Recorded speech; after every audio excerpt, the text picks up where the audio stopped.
নমস্কাৰ আপুনি চাই আছে খবৰ এট নিউজ 18 মই জয়ন্ত মাধৱ গোস্বামী গুৰুত্বপূৰ্ণ খবৰ আজি ভাৰতে লাভ কৰিব পাৰে কোভিড-19 ৰ vaccine drug controller general of ইণ্ডিয়াই আজি চূড়ান্ত অনুমোদন জনোৱাৰ সম্ভাৱনা কেন্দ্ৰীয় চৰকাৰৰ কমিটিয়ে কোভিশিল্ড আৰু কোভেক্সিনৰ জৰুৰীকালীন অনুমোদনৰ পৰামৰ্শ দিয়াৰ পাছতে ডিচিজিআইৰ এই পদক্ষেপ 1 জানুৱাৰীত কেন্দ্ৰীয় ঔষধ মান নিয়ন্ত্ৰক সংগঠনৰ বিশেষজ্ঞ কমিটিয়ে সেৰাম ইনষ্টিটিউট অফ ইণ্ডিয়াই কোভিশিল্ড নামেৰে প্ৰস্তুত কৰা ইংলেণ্ডৰ অক্সফোৰ্ড বিশ্ববিদ্যালয় আৰু এষ্ট্ৰাজেনেকাই উদ্ভাৱন কৰা প্ৰতিষেধকটোৰ জৰুৰীকালীন ব্যৱহাৰৰ অনুমোদন ডিচিজিআইক পৰামৰ্শ দিছিল আৰু 2 জানুৱাৰীৰ হায়দৰাবাদৰ ভাৰত বায়োটেক আইচিএমআৰৰ সৈতে মিলি উদ্ভাৱন কৰা দেশীয় প্ৰতিষেধক কোভেক্সিনক প্ৰয়োজন সাপেক্ষ সীমিত জৰুৰীকালীন ব্যৱহাৰৰ অনুমোদনৰ পৰামৰ্শ দিয়া হৈছিল উল্লেখযোগ্য যে কোভেক্সিনৰ এতিয়াও তৃতীয়টো পৰ্যায়ৰ পৰীক্ষণ সম্পূৰ্ণ হোৱা নাই ডিচিজিআইৰ অনুমোদনৰ পাছত দুইটা ভ্যাকচিনে ভাৰতত বৈধতা লাভ কৰিব শনিবাৰে সমগ্ৰ দেশতে ভ্যাকচিন প্ৰদানৰ ড্ৰাই ৰান সম্পন্ন কৰিছে কেন্দ্ৰীয় চৰকাৰে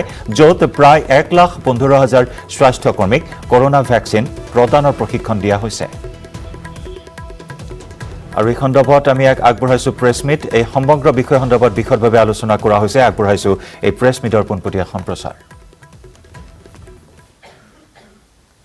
Overall vaccine efficacy was found to be 70.42%.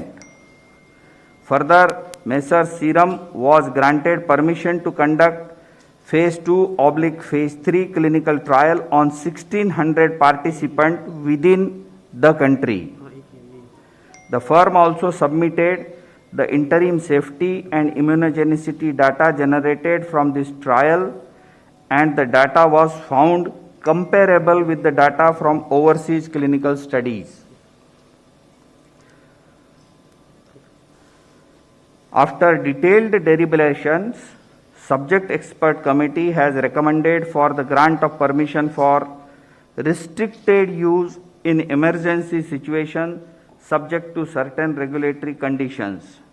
The clinical trial ongoing within the country by the firm will continue. Messrs Bharat Biotech has developed a whole virion inactivated coronavirus vaccine named vaccine in collaboration with ICMR and National Institute of Virology, Pune, from where they received the virus seed strains. This vaccine is developed on ViroCell platform, which has well-established track record of safety and efficacy in the country and globally. The firm has generated safety and immunogenicity data in various animal species such as mice, rats, rabbits, Syrian hamster, and also conducted challenge studies on non-human primates, rhesus macaques, and hamsters. All this data has been shared by the firm with CDSCO. Phase 1 and Phase 2 clinical trials were conducted in approximately 800 subjects, and results have demonstrated that the vaccine is safe and provides a robust immune response. The Phase 3 efficacy trial was initiated in India in 25,800 volunteers, and till date approximately 22,500 participants have been vaccinated across the country, and the vaccine has been found to be safe as per the data available till date. The subject expert committee has reviewed the data on safety and immunogenicity of the vaccine and recommended for grant of permission for restricted use in emergency situation in public interest as an abundant precaution in clinical trial mode to have more options for vaccinations, especially in case of infection by mutant strain. The clinical trial ongoing within the country by the firm will continue.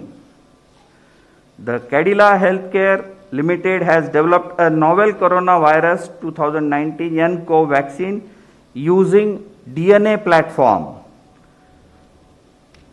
The firm initiated phase 1/phase 2 clinical trial in India in more than 1,000 participants, which is ongoing. The interim data suggests that the vaccine is safe and immunogenic with 3 doses when administered intradermally. Accordingly, firm has sought permission to conduct further phase 3 clinical trial in 26,000 Indian participants, which has been recommended by subject expert committee. Messrs Serum and Messrs Bharat Biotech vaccines have to be administered in 2 doses. All the 3 vaccines have to be stored at 2 to 8 degrees centigrade. After adequate examination, the CDSCO has decided to accept the recommendations of the expert committee, and accordingly, vaccines of Messrs Serum and Bharat Biotech are being approved for restricted use in emergency situation, and permission is being granted to Messrs Cadila Healthcare for conduct of phase 3 clinical trial in India. Thank you. Thank you very much, sir. Friends, please just listen. This statement is being circulated to you. It is also getting uploaded on the PIB website. So please use it. Thank you very much. Statement is over.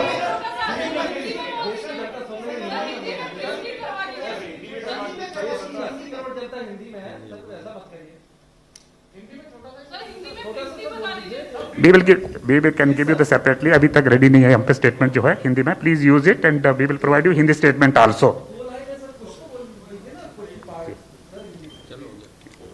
Thank you.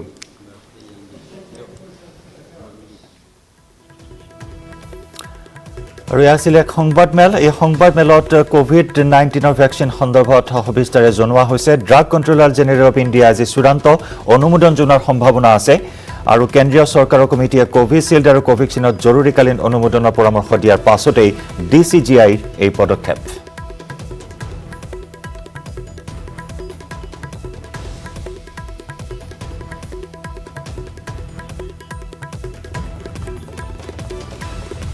আৰু এইখিনি মুহূৰ্তৰ গুৰুত্বপূৰ্ণ খবৰ আমি জনাইছো। কোভেক্সিনক ইতিমধ্যে অনুমোদন জনাইছে ড্ৰাগ কণ্ট্ৰলাৰ জেনেৰেল অৱ ইণ্ডিয়াই।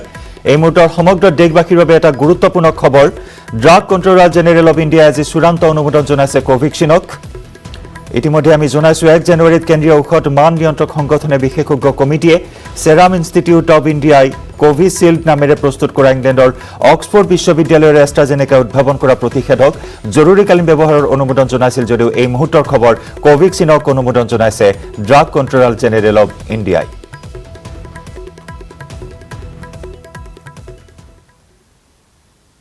करने के विषय में बल्कि इन्फेक्शन से निजात पाने के संबंध में भी। तो इस सप्ताह की जो मुख्य बातें हैं वो ये कि जो एक्टिव केसेस हैं देश में वो 6 महीने के बाद 2,70,000 से कम हो गए हैं और लगातार घट रहे हैं। देश में जो क्यूमुलेटिव पॉजिटिविटी रेट है वो 6% हो गया है और यदि पिछले सप्ताह का पॉजिटिविटी रेट देखें तो वो केवल 2.25% है। Last weeks positivity rate in the country is only 2।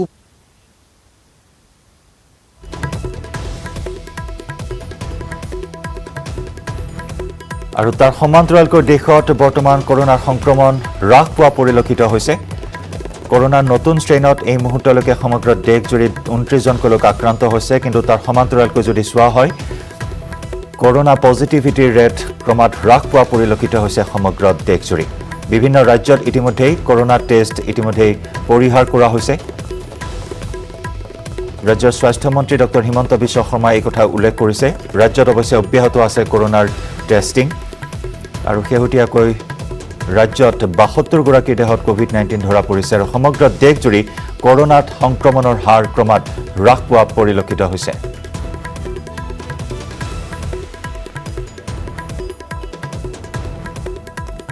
আৰু কোভিচিল্ড ভেকচিনৰ পৰীক্ষণ এতিয়া অব্যাহত আছে। আমি এই খবৰ জনাইছো বৰ্তমানে অব্যাহত আছে কোভেক্সিনৰ পৰীক্ষণ। তৃতীয় পৰীক্ষণ বৰ্তমান অব্যাহত আছে। ভাৰতত কৰোনাৰ প্ৰতিষেধকক অনুমতি প্ৰদান কৰিবলৈ এই মুহূৰ্তত সকলো তৎপৰতা গ্ৰহণ কৰা হৈছে। কোভিচিল্ড আৰু কোভেক্সিন এই ভেকচিনত অনুমোদন 70.5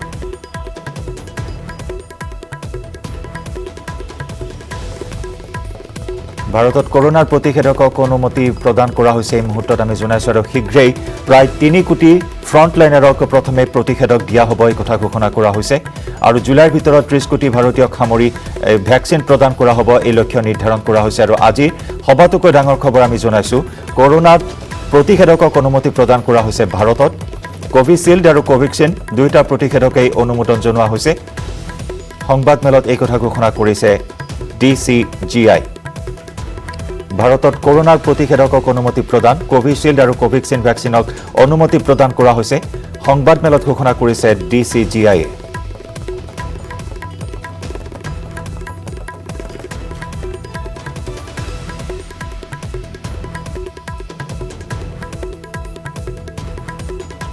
ইতিমধ্যে আমি আপোনাক জনাই আছো সবাতোকৈ ডাঙৰ খবৰ আৰু নতুন বৰ্ষত ভাল খবৰ যে ভাৰতত কৰোনাৰ প্ৰতিষেধক প্ৰদানৰ অনুমতি প্ৰদান কৰিছে ড্ৰাগ কণ্ট্ৰোলাৰ জেনেৰেল অফ ইণ্ডিয়াই কোভিচিল্ড আৰু কোভেক্সিন ভেকচিন প্ৰদানৰ অনুমতি প্ৰদান কৰা হৈছে আজি কিছু সময় পূৰ্বে এক সংবাদমেল সম্বোধন কৰা হৈছে আৰু এই সংবাদমেলত ঘোষণা কৰে DCGI অধ্যক্ষ ডাক্তৰ VG সোমানীয়ে ইতিমধ্যে আমি জনাইছোঁ 70.42% কাৰ্যক্ষম কোভিচিল্ড ভেকচিনৰ পৰীক্ষণ বৰ্তমান অব্যাহত থাকিব বুলি সংবাদমেলত উল্লেখ কৰা হৈছে বৰ্তমানে অব্যাহত থাকিব কোভেক্সিনৰ পৰীক্ষণ বৰ্তমানলৈ 75 নিযুত কোভিচিল্ড ভেকচিন উৎপাদন কৰা হৈছে কোভিচিল্ড কোভেক্সিন ভেকচিন দুটাকৈ ড'জ ল'ব লাগিব আৰু সমগ্ৰ কথা আজি উল্লেখ কৰা হৈছে সংবাদমেলত আৰু এই সমগ্ৰ বিষয় সন্দৰ্ভত আমি অধিক খবৰ লাভ কৰিবলৈ যোগাযোগ স্থাপন কৰিছোঁ আমাৰ দিল্লীৰ ব্যুৰ' চিফ পাৰ্থজ্যোতি বৰাৰ সৈতে পাৰ্থ ইতিমধ্যে যাৱতীয় সকলো প্ৰস্তুতি সম্পন্ন কৰা হৈছে ড্ৰাই ৰান সম্পন্ন কৰা হৈছে সমগ্ৰ দেশজুৰি আৰু তাৰ পিছতে আজি সংবাদমেলত অনুমোদন জনোৱা হ'ল DCGI সংবাদমেলত ইতিমধ্যে অনুমোদন জনালে দুটাকৈ ভেকচিন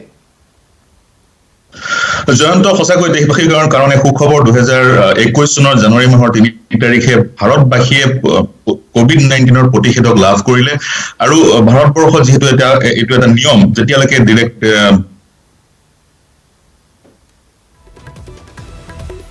হয়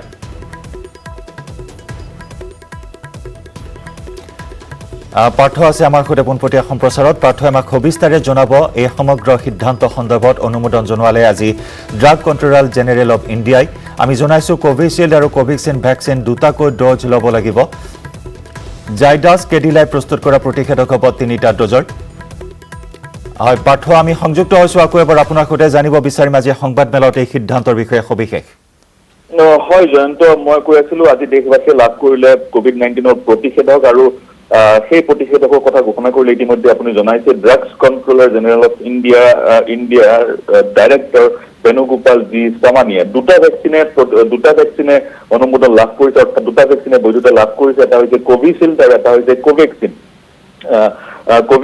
কোভিচিল্ড ভাইৰাছটো ভেকচিনটো নিৰ্মাণ কৰিছে পুনেৰ চিৰাম ইনষ্টিটিউটে আৰু সেই ভেকচিনটোৰ যিটো টেকনলজি সেই টেকনলজিটো অনা হৈছে অক্সফৰ্ড ইংলেণ্ডৰ পৰা ইংলেণ্ডত এক্সপৰ্টৰ এষ্ট্ৰাজেনেকা যিটো ভেকচিন নিৰ্মাণ কৰিছিলে সেই ভেকচিনটোকে অন্য এটা নাম দি কোভিচিল্ড নাম দি ভাৰতবৰ্ষত নিৰ্মাণ কৰা হৈছে এই ভেকচিনটো ইতিমধ্যে তৃতীয় পৰ্যায়ৰ ট্ৰায়েল সমাপ্ত কৰিছে कोई साइड इफेक्ट नहीं है 100 साइड इफेक्ट थोड़े बहुत तो होते हैं पर वो जो जैसे छोटी मोटी साइड पे पेन होना थोड़ा सा फीवर होना थोड़ी सी एलर्जी होना ये तो हर वैक्सीन में होता है लेकिन सर लोग ये कह रहे हैं कि इम्पोर्टेंट हो जाएंगे ये भी सही है क्या ये तो बहुत ही बकवास है thank you very safe don't worry